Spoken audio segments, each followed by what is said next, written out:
Oy vey. After all those Monster High movies, I just want to be done with monster movies for a while.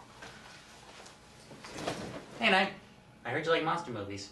Do you want to watch the Flintstones meet Frankenstein with me? I hate you. We open on Fred and Barney returning from a long day's work at the quarry. As they're driving back, they notice that a new house is being brought into the neighborhood. Oh, I never saw such a spooky-looking house. Huh.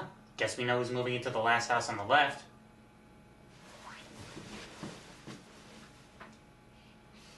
Once he gets home, Fred tells Wilma about the creepy house he saw, and then immediately learns that, as is styled special, they're his new neighbors. With a crummy house like that in the neighborhood, you know what's gonna happen to the value of your property? No. Right down the drain. Ah, yes, kids. Let's all tune into the Flintstones and learn about the exciting world of real estate. In the next episode, Fred has to spend 2 full hours working on some mortgage forms, and we can watch it in real time. Wilma decides that they should be good neighbors and introduce themselves to the Monster Mountain residents. Oh, sorry, I got a text. Here comes some misfortune? What the hell does that mean? Here we are introduced to Frankenstein, as well as his wife, Olivia. They appear like nice people and appreciate the quiet atmosphere of Bedrock. So naturally, Fred hates them because they look different. Gee, haven't heard that before. Oh yes, I have, from watching Monster High. Hey, you can't complain about that here. This special came out 30 years ago. I think Monster High is a little more recent than that. I'll complain about it anyway. Besides, you didn't have a bracelet that shot you every time you had to review one of those movies. That's an oddly specific torture device. Blame Ampersand and MOD for that.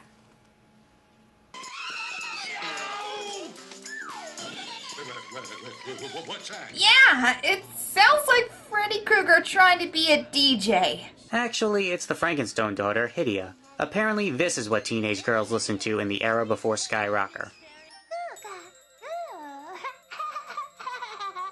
Oh, she's adorable.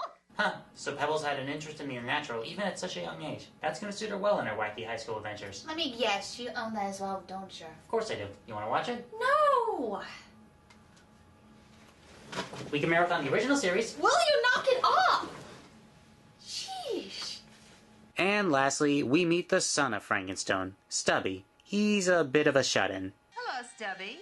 What are you doing with that shovel? Digging graves in the cellar. Graves? Is this supposed to be a joke, right? I mean, I assume so. There's a laugh track going on here, but this kid's digging graves in his own house. So he's expanding the basement a little. Let him have his fun. Huh, actually, I should probably hire him to expand my place. I can finally put that game room in that I want.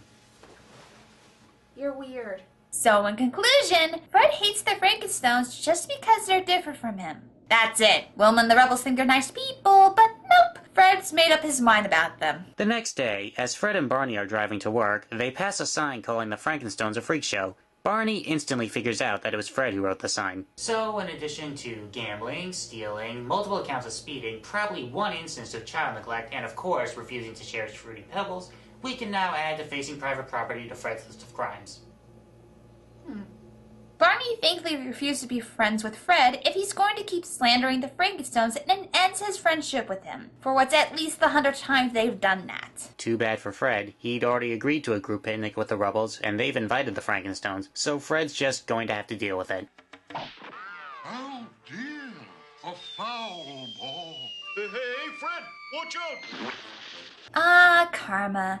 Fred's a foul man that gets hit with a foul ball. Still, Fred's had enough and takes out all his anger on Frankenstein, though while he's doing so, Pebbles is wandering off on her own. Now we can add one more incident of child neglect on Fred's list. Oh, maybe add Wilma too. She wasn't paying attention either. Oh, my goodness! She landed in that pterodactyl's nest. Thank goodness it broke her fall. Seriously, Pebbles fell off a cliff. If that's all it takes to break her fall, she's probably tougher than Bam Bam. So now that there's a slightly larger problem at hand, Fred finally puts aside his hatred and accepts Frankenstein's help in getting his daughter back. The first idea is to form a human ladder with Barney. You can tell how effective this will be from the fact that the combined height of the three is still shorter than the nest Pebbles is on. Why they don't include the Frankenstone's pet octopus in the ladder is a question that I don't have the answer to. Well, they did say human ladder. Maybe they're just keeping it to humans. Then they shouldn't include Fred either. Unfortunately for the human ladder, some of the eggs hatch as a mother pterodactyl arrives, and she mistakes Pebbles for one of her babies. It's about intelligence, Fred. Pebbles will grow up fine. In the process, the last unhatched egg drops out of the nest, which Barney catches. Wait, that egg is the same size as Barney, and just a moment ago, it was the same size as Pebbles.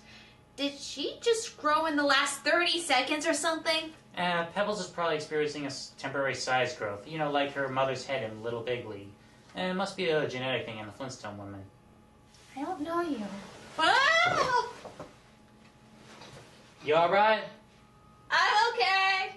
Barney runs away with the egg, distracting the mama bird long enough for Fred and Frank to work together to save Pebbles. With their daughter safe, the Flintstones and the others all run back home. Too bad they left all that picnic food behind. Don't worry. Yogi Bear will be by later.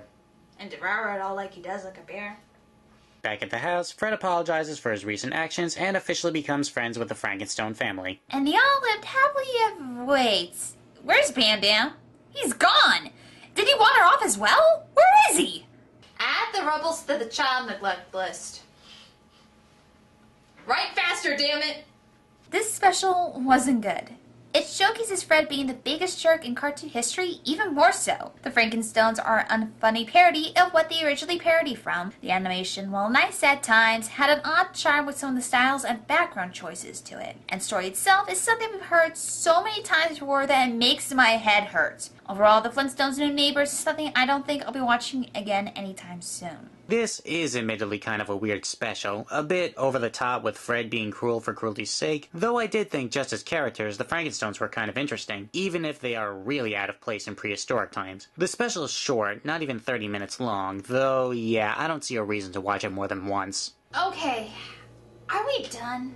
Well, with that special, there's a couple more on here if you want to go to... No! Mikey, go find someone else to review this with. For the love of God, please. Fine. Hey, Matt. Yeah, Want to review another Flintstones baseball special? sure.